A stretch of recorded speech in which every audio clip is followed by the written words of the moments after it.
Bonjour à tous, je m'appelle Thierry, pour ceux qui ne me connaissent pas, et je suis, peut-être je l'espère, le vidéaste dont vous avez besoin pour certaines de vos diffusions en communication visuelle.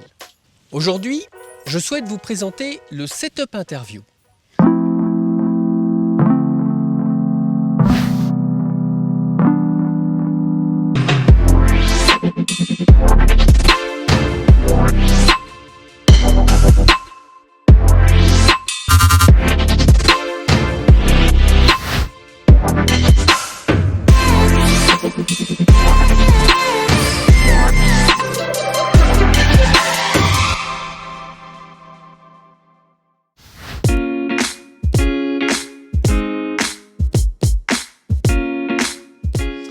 Alors, qu'est-ce qu'un Setup Interview? C'est un dispositif audiovisuel qui se place où vous le souhaitez, à l'extérieur, à l'intérieur, peu importe. Qu'il y ait une source électrique à disposition ou pas, c'est pas très important vu que mon setup est absolument autonome en énergie. Alors pourquoi je vous propose de vous présenter ce dispositif? Eh bien, c'est pour que vous puissiez vous projeter sur un produit audiovisuel que vous voulez produire en sachant où chercher un prestataire à la hauteur de vos exigences. Ne cherchez plus, vous l'avez trouvé. L'idée est de vous montrer la mise en place du setup et le résultat à l'image une fois monté. Alors, on commence par le commencement. Le transport. La préparation de la vidéo avec le client n'est pas abordée ici. Je vous présente le setup en imaginant que le tournage a été préparé en amont. Des caisses encastrables sur roulement et un sac à dos sont nécessaires pour déplacer le matériel à l'endroit du tournage. Je me suis organisé pour venir sur le lieu de tournage sans avoir besoin de faire trop d'aller-retour de mon véhicule au lieu de la prise de vue. C'est un détail, je sais, mais c'est important et cela a dû se réfléchir et s'éprouver pour être vraiment au point, car il y a des endroits moins accessibles que d'autres et j'ai voulu rationaliser et organiser le setup qui a exigé toute une logistique très précise en fait. La mise en place du setup, il est conséquent et à la fois très rationnel. L'idée est de s'installer en 20-25 minutes, 30 maximum, pour garantir une belle composition d'image, une lumière adaptée et une ambiance sonore maîtrisée. J'installe là où les caméras en choisissant judicieusement le fond de ma composition. Je dis les caméras car la plupart du temps, nous tournons la séquence avec deux angles de prise de vue. Un plan est rapproché, mais pas trop, je vous rassure. Et le second, lui, il est un petit peu plus éloigné, il est doté d'un slider qui permet des plans bougés avec une petite translation, comme vous le voyez en ce moment à l'écran. Le montage final est plus dynamique et plus esthétique aussi, en passant d'une caméra à l'autre. Pour maîtriser mon image et enregistrer des plans de qualité, le setup contient des écrans de contrôle qui permettent de bien voir sa réalisation, mais aussi de contrôler l'image à la prise de vue dans de meilleures conditions. C'est plus facile de regarder et de contrôler une image sur un grand écran de 7 pouces que sur un tout petit écran du boîtier. Nous pouvons contrôler la netteté, le peaking, mais aussi l'exposition avec les fausses couleurs, le modelé de l'image avec l'oscilloscope et surtout enregistrer la séquence avec un codec de bien meilleure facture que celui de la caméra nativement, sans compter la prise de vue simultanée. Eh bien oui, le son justement, une belle image avec un son mal géré rend un résultat inexploitable, alors qu'une image avec une qualité moyenne et un excellent son est souvent diffusable. Le son est terriblement important, si ce n'est le plus important. Si je prenais l'audio avec un enregistreur externe sur lequel je branchais le ou les micros pour les synchroniser à l'image en post-production, eh bien j'ai changé un peu ma méthode qui a évolué. Avant, j'avais mes images avec le son de ma caméra d'un côté. Écoutez le résultat du son primaire, c'est même pas la peine. Et l'audio de l'autre que je devais synchroniser au montage pour obtenir ce résultat que vous entendez maintenant. Si c'était parfait, cela demandait plus de travail pour organiser les médias et raccorder la synchronisation après la prise de vue sur le logiciel de montage. Aujourd'hui, le micro ou les micros sont raccordés directement à l'écran enregistreur, branché lui-même sur la caméra. Le son est donc directement lié à l'image. Plus besoin de synchroniser le tout.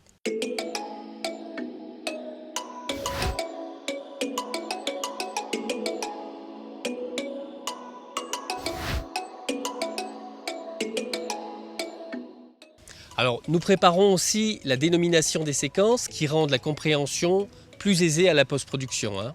Donc, moins de médias, plus d'organisation, moins de prise de tête pour produire le produit final.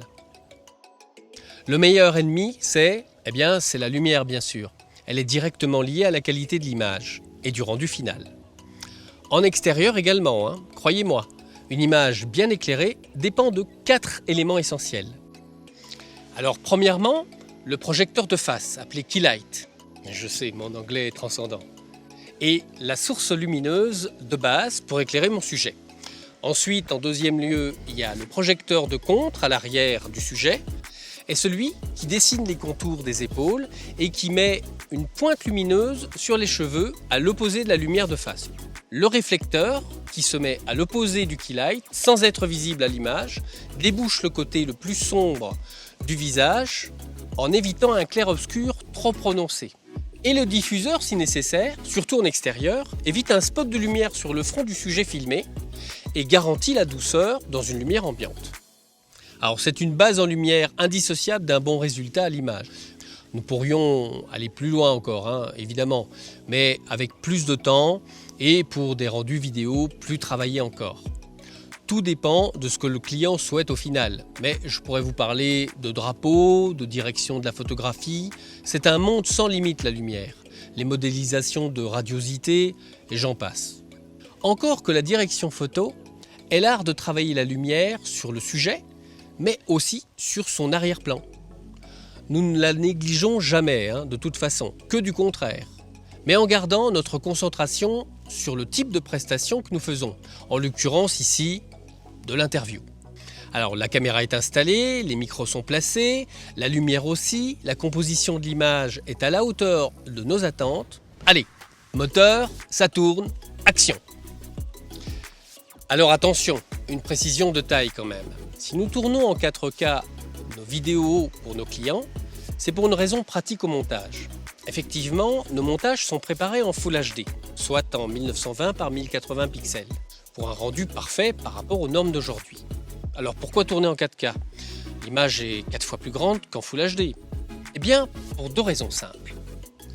L'image totale est réduite sur le montage en Full HD et fournit une finesse de résolution, le piqué de l'image, plus précise que par rapport à une prise de vue Full HD montée en Full HD. L'image peut être aussi croppée ou recadrée dans le montage Full HD pour permettre la mise en valeur d'un élément sans distordre les pixels, mais aussi pour monter des valeurs de plan différentes et dynamiser encore plus le montage en faisant une seule prise de vue. Je peux donc me permettre de filmer plus ou moins loin en sachant que je pourrais rapprocher mon sujet au montage en changeant la valeur de plan aisément et en gardant une super qualité. Ma caméra me permet de filmer en 4K avec la fonction aussi APS-C 35, ce qui fournit une prise de vue avec d'autres valeurs encore, sans bouger la caméra ou changer d'objectif. La souplesse au service du client. Encore un gain de temps. L'organisation du tournage. C'est un point essentiel pour que cela se passe bien. Nous avons imaginé avec notre équipe toute une procédure de tournage qui nous permet de ne pas perdre de temps, de ne rien oublier et d'anticiper le plus possible les conditions de réalisation. Nous travaillons avec un conducteur qui permet de connaître la position du sujet dans un lieu en particulier, ce qu'il doit dire pendant la séquence, quel type d'objectif est utilisé et le nombre de prises de vue qui est à faire, en soulignant laquelle est la bonne pour que le monteur ne perde pas de temps à regarder les séquences inutiles car non validées au tournage. L'objectif de la caméra justement, c'est un outil des plus essentiels. Un 16-35 mm en ouverture de 4 ne permet pas les mêmes rendus qu'un 50 mm fixe à ouverture en 2.8. Je sais, c'est un jargon un peu incompréhensible pour certains. Sachez seulement que si l'effet bokeh est recherché avec un sujet à ne pas voir de trop près, c'est le 50 mm en 2.8 qui sera privilégié. Vous savez, l'effet bokeh, ce choix artistique qui consiste à avoir un sujet bien net avec un arrière-plan très flou. C'est un effet dit cinéma qui permet de mettre en évidence le sujet par rapport au fond pour que le téléspectateur se concentre surtout sur la personne à l'image. Regardez ici la différence. avec un 16-35 mm en ouverture de 4, si je suis près, alors l'arrière-plan est flou. En m'éloignant, la profondeur de champ grandit et le fond est de plus en plus net. Dans tous les cas, l'autofocus est continu.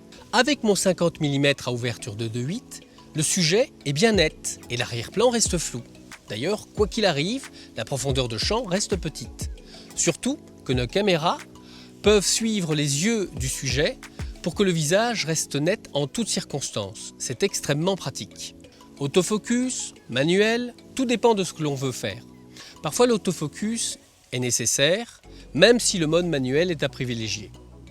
Si je veux rester en manuel coûte que coûte, alors j'aurai besoin d'un pointeur muni d'un dispositif follow focus HF, mais je vous en parlerai sur un autre dispositif plus complexe avec des caméras montées sur des stabilisateurs pour filmer un sujet en mouvement.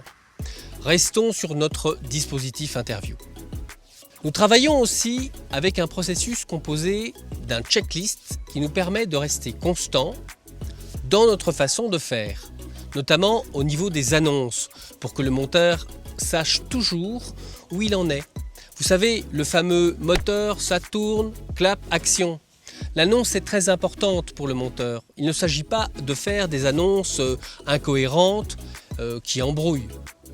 La prise 1, plan 5, séquence 3, introduction. Ah ben non, conclusion du plan 7, exposant 6. Non, prise 1. Enfin bon, ok, n'importe quoi. Dans notre processus, le plan et la prise sont précises et le média vidéo porte la même dénomination que pour l'annonce du clapiste. J'ai utilisé ce dispositif pour vous présenter le setup interview. Vous avez d'ailleurs pu vous apercevoir qu'il fonctionne aussi pour faire des annonces ou même une présentation d'un service, comme je viens de le faire ici. Je reviendrai vers vous avec d'autres dispositifs qui vous permettront d'envisager encore plus de projets audiovisuels. Au fait, vous pourriez vous demander si je parle toujours comme ça, aussi bien, sans bafouiller devant la caméra. Rassurez-vous, je suis un être humain. C'est bon, je suis perdu, ça a été un peu trop vite pour moi. Que celui de la caméra nativement, sans compléter. Bon, c'est bon, je suis perdu. Il dessine les conditions. Non. On va refaire toute la lumière parce que le type de prestation que nous regardons, notre ça va pas. Je parviens pas à finir cette phrase. Ouais, c'est là, il y a un enchaînement qui est... Et une mouche. J'attends votre appel. En fait, les séquences ont été coupées à chaque phrase et puis je suis en train de lire un prompteur en vous regardant. Ce qui me permet de ne pas me tromper ou de ne pas affubler mon discours de en tout genre. C'est très efficace, pas très compliqué pour se mettre dans le bain. Évidemment, il faut en avoir envie. Je vous garantis que c'est très amusant à faire et le principal est que le message passe bien. Alors n'oubliez pas que les téléspectateurs sont très exigeants et remarquent facilement l'amateurisme à l'écran. Sans être des professionnels, ce sont des experts en matière de bon et de mauvais en ressenti. Alors n'hésitez pas à travailler avec des spécialistes de l'audiovisuel. Je vous transmets mes coordonnées dans la description ici en dessous. J'attends votre appel.